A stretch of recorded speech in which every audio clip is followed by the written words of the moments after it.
Now let's talk about a couple scenes, basically the ones that I thought were funny. And of course, you haven't seen this, obviously you shouldn't be watching this little video anyways, but spoilers! There's already spoilers, but I forgot to say it, so spoilers! I will break down a couple scenes that really stood out to me, more on like a funny wise, but at the same time, this all starts when John Cena or Rudd, I'm gonna try to talk about their character names, so when Rudd basically, has his nice life, he's a realtor, he's trying to get on some type of TV show, reality TV, flipping homes and stuff, and he's always trying to impress his older brother, which blew my mind because never in my life would I ever imagine to see Detective Stabler play a damn near pimp, not really a pimp, but like a play, like how we imagine RDK lived, or whatever the hell playboy, he lived his life, hey, I've never imagined seeing him do that. Never. That blew my mind. That just shows he's a great ass actor. But anyways, he's trying to impress his older brother, like I said, and out of nowhere, a flash from the past comes back. And he was apparently, back in the day, part of that Big Brother, Little Brother program, which I like that. That is dope as hell. But so that brings flashbacks because this kid, who was his little brother, always looked up to him and somehow was communicating with him through emails throughout the years. But at the same time, it wasn't actually him, it was his assistant. And assistant, low-key, was starting to dig him too. Alright, so yeah, so fast forward just a little bit more. He decides that he's going to come and see, he's going to go and see Rudd, Marcus. Marcus is the little brother. My bad, y'all. I told you gotta give me a break here. Marcus decides he's gonna go see Rudd, and it just starts crashing all down. Now, the whole storyline between how seriousness and the energy is, where you can tell Marcus, yeah, a goofy dude, kind of crazy, a little bit out of there, of course, but you can tell he's like one of those genuine, pure souls, and he actually cares about Rudd, and he really took in that whole factor of this man actually is, my brother, even though the flashbacks may not make it seem like as serious or anything like that. But based off the email factors, I get how he could get that in real life or whatever. But at the same time, they just kind of clash, but not really. It's more Rudd just kind of not digging it. Because Marcus comes into his life, makes him realize that he was doing it all wrong, makes him realize that everything is flawed, and of course, they have a whole climax where they end up telling him off, or Rudd ends up telling Marcus off, basically telling him that he was using him and all that type of ish.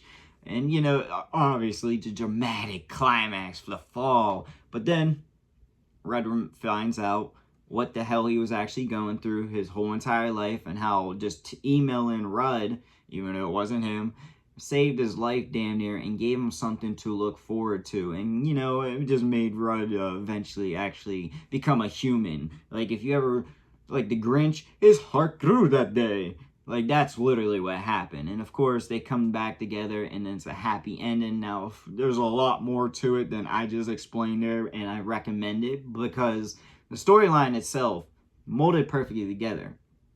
Like, from the trailer, it seems like it was going to be just this random dude showed up, started messing shit up, and, they kind of kept it, hey, that's not crazy. But no, they made it kind of, like, more intense. Now, I'm not saying they made it in, like, a romance way, but, like, they made it into that emotion filler where you could tell that Marcus was like all in and everything. You could tell there was really nothing wrong with him besides the man was just a free spirit type deal. And you could see that he really cared. And yeah, obviously we knew from the sideline that he wasn't feeling the same way, Rudd. So when it finally hit, it was like, God dang, this shit made me pissed off. Like, low key, I might have started crying. I didn't, but almost.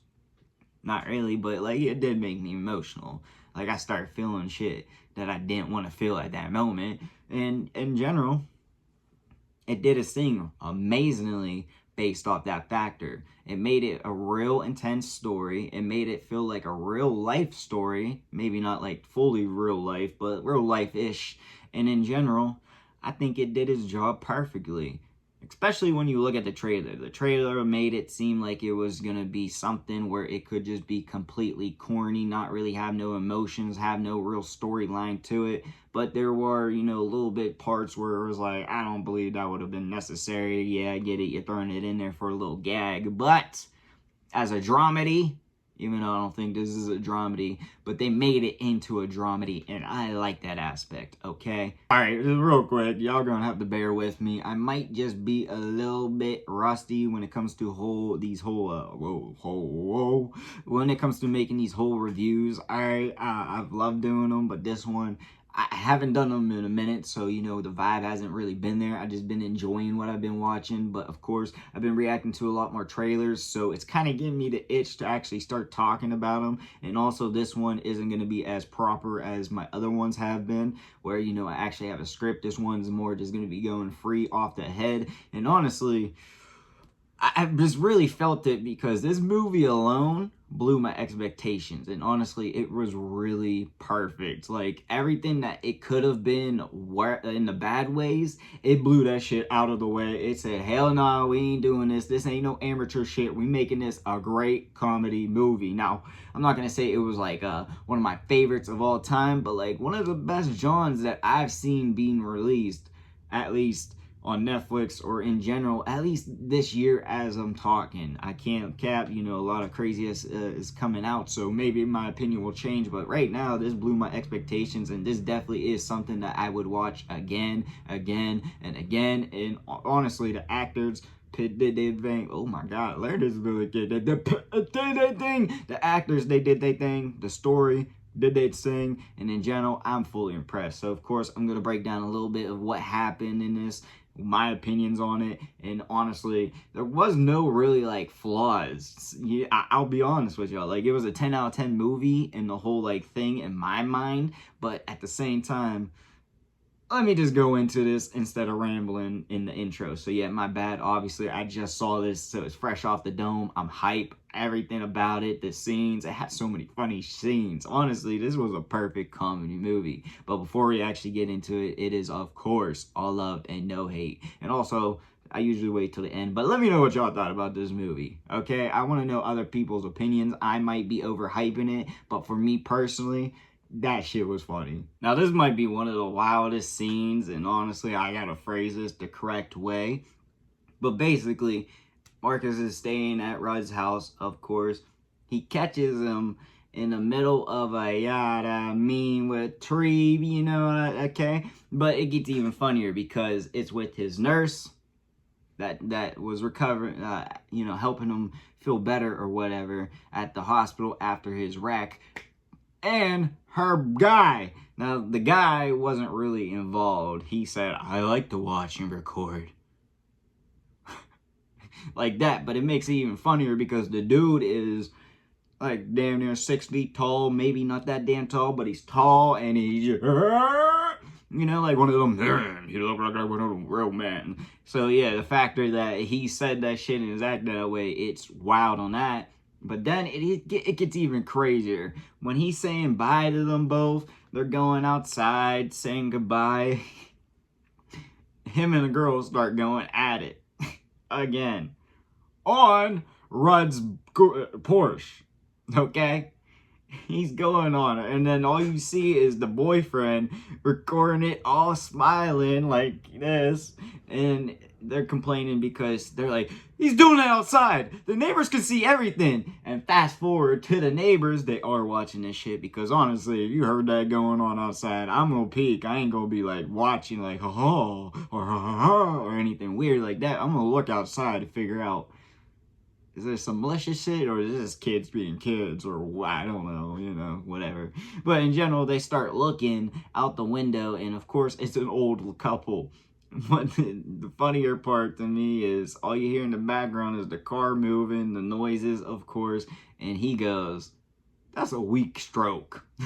He probably phrased it different, but the old man said that man had a weak stroke game. I was like, hell no, that shit is perfect. And since we going a little bit, you know, extra on this one, there's a scene where Rudd's driving to go do something. I can't remember exactly what it was. I think it was something for his brother, but he was driving, and his wife got the idea to de-stress him. And she got this idea from Marcus, because obviously Marcus is a more, openly human. He told her that you gotta eat that. Ah!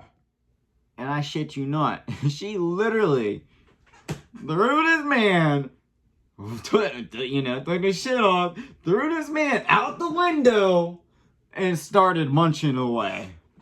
And of course, people drove by, and just the image of John Cena out of a car like this, making them faces and shit that you may allegedly be making during that shit. I don't know. I ain't touching that. Stay away from mine. But just the faces and all that. That shit had me dying. Okay. And then, of course, there's all kinds of scenes. But the last one I really want to touch on is the part where Red tells him to sit in the car. He has to go pee. Being a smart man himself, he decides there's a little hole, because he left he left the door open. He left the window open for him like he was a damn dog, that he could just have some air. So he thinks, I can make it through there, which he does for most of the time, but then he misses, and then that just ends up into a whole cluster F of all kinds of ish with this damn Porsche. The Porsche loses a window, the Porsche loses a door, it's got pee all over, it just got all kinds of crazy ish. And honestly, I know I probably could have came and done this way better and more properly, but I liked it. I like how they molded the actual storyline with the comedy, and not the comedy as the storyline, but they still had comedy, but it wasn't too much just a comedy to me. Like, it was a dramedy, and not like in, the romantic sense, but more into the familiar / real life / human level type sense, which I like. I feel like we don't have too many movies or comedy movies touching on that basis as of now. Obviously, I haven't seen every single thing in the world right now, but just saying. And I like that. I like how they molded it perfectly. Learned this Billy kicking in here. Perfectly together. And honestly, this shit was funny as hell. A lot of scenes funny. Just a lot of goodness in this. And I'm just fully impressed. And really, that's all I'm going to keep it at. But let me know what y'all think. What you want me to react to. What you want me to review. All kinds of issues. Let me know what you want to see. But yeah, that's all I got for y'all. Peace.